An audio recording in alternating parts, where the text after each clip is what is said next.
Annonceurs, entrepreneurs, promoteurs et chefs d'entreprise, choisissez dès à présent votre meilleur partenaire média, Ideal Production. Ideal Production est basé à Cotonou au Bénin. Ideal Production, le partenaire exclusif de Sika TV en Afrique.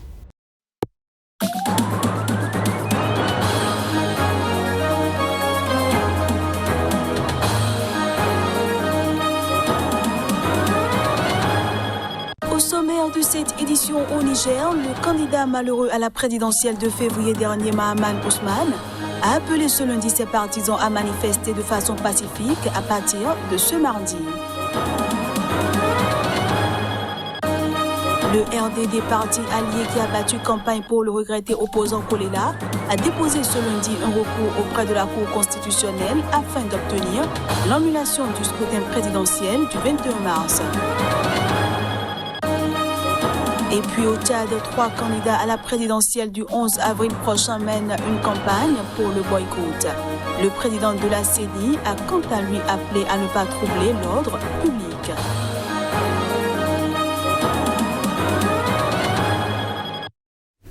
C'était là les titres. Bienvenue à tous.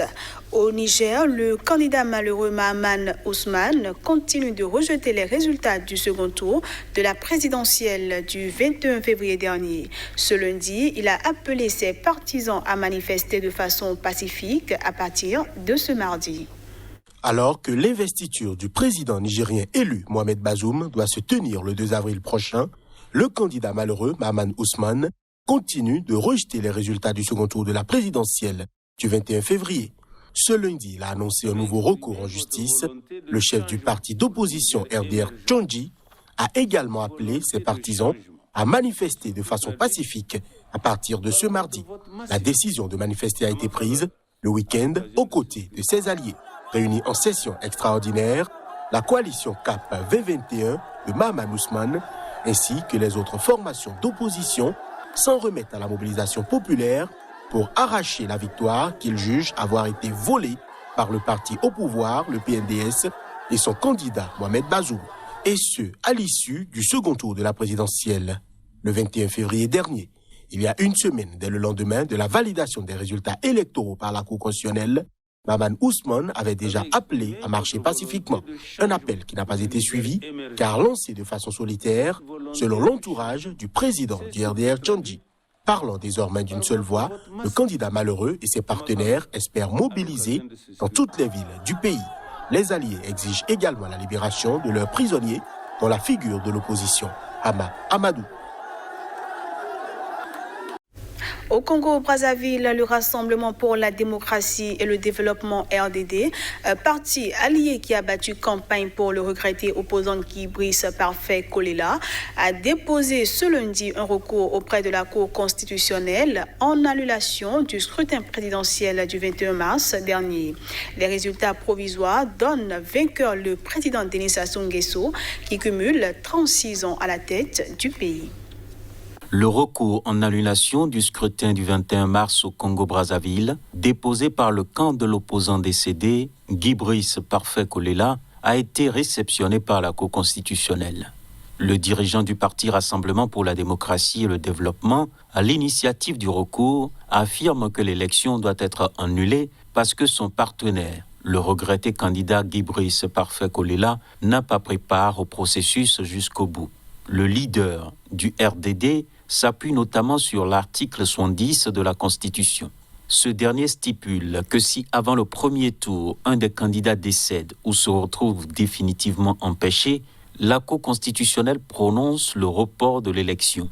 Il avance que le candidat Guy Brice Parfait Kolela n'a pas pu venir au meeting de clôture du 19 mars à 2 jours du vote et conclut qu'il a donc été empêché.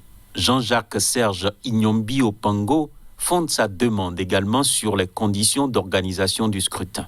Avant lui, le candidat Mathias Nzon a également déposé un recours, tandis que le benjamin des candidats, Dave Mafula, 38 ans, a pris acte des résultats provisoires.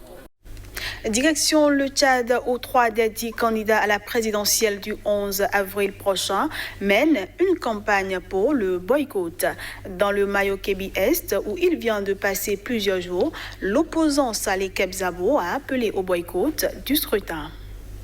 Le président tchadien Idriss Déby Itno, qui a écarté 1 à 1 ses plus farouches rivaux de la présidentielle, se prépare à une victoire sans coup férir le 11 avril prochain pour un 6e mandat après 30 ans à la tête du Tchad.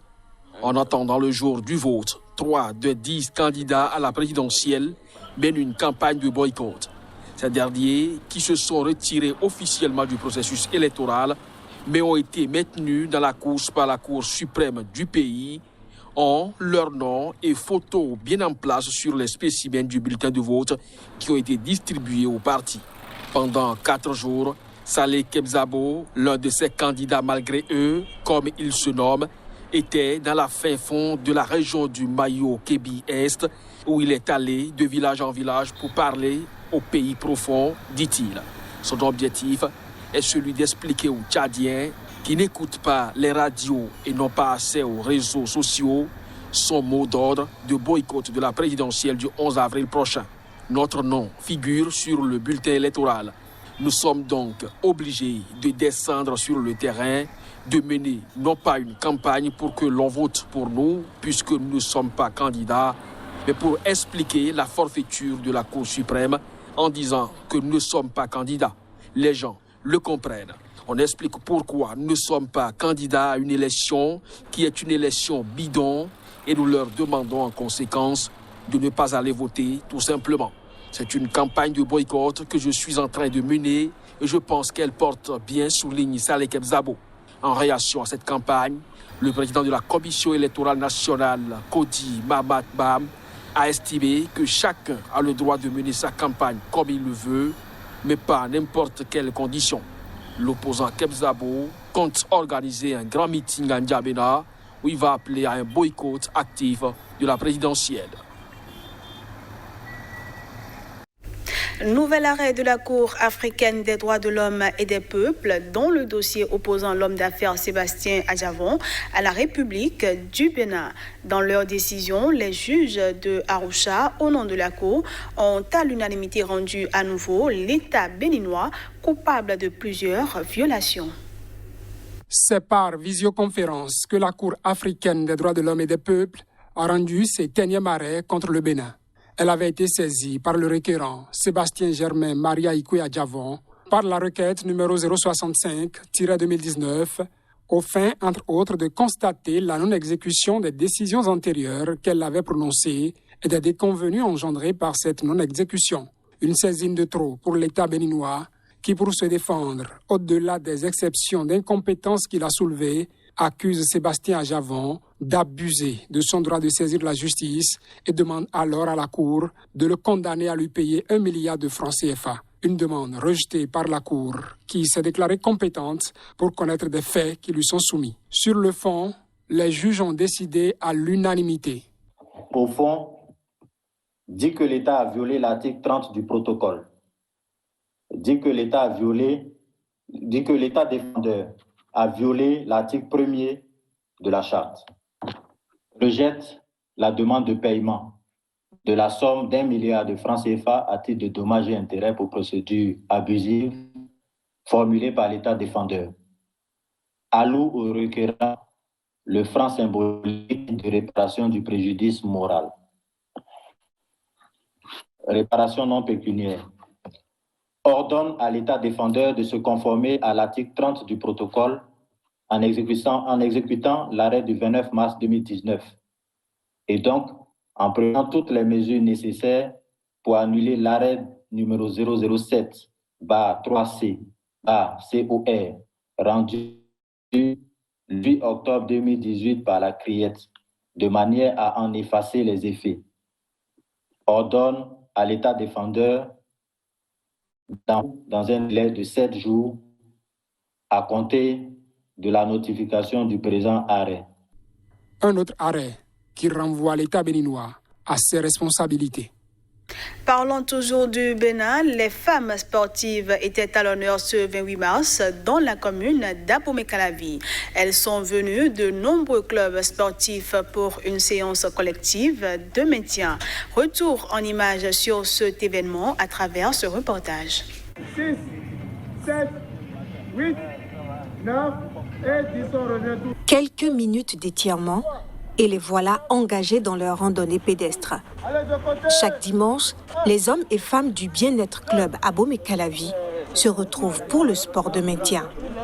Ce 28 mars, ils ont décidé de consacrer la séance à la femme afin de finir le mois de mars en beauté. On doit célébrer la femme. Vous savez que la femme est la mère de la société.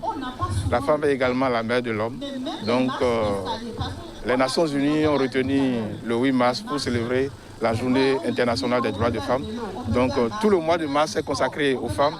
Nous avons choisi ce jour pour commémorer la femme. C'est l'appel que nous lançons tous les jours. Et vous allez nous aider à sensibiliser les femmes qui sont à la maison chaque fois, croyant que c'est les va-et-vient qu'ils font dans la maison, c'est le sport. Ils le font avec du stress. Alors que si elles viennent au sport, c'est autre chose. Sous la houlette d'une leader du sport d'élite, hommes et femmes ont bougé leur corps.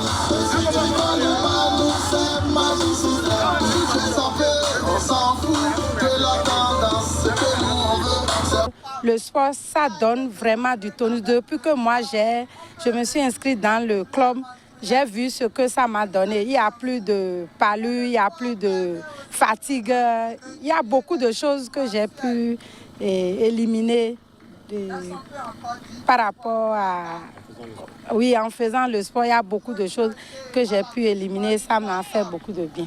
Il ne faut pas dire non, je ne peux pas parce que le travail nous empêche peut-être de faire le sport. Mais je crois qu'il faut toujours trouver le temps qu'il faut pour faire le sport. C'est très important pour le corps humain. Des spécialistes de la santé se sont déplacés à l'occasion pour entretenir les femmes sur le bienfait du sport. Le sport est une nécessité et s'avère un impératif pour une femme qui veut garder la forme. Tous les moments y sont bons et le faire en groupe est plus indiqué. Et c'est sur cette note sportive que prend fin cette édition que je vous remercie d'avoir suivi.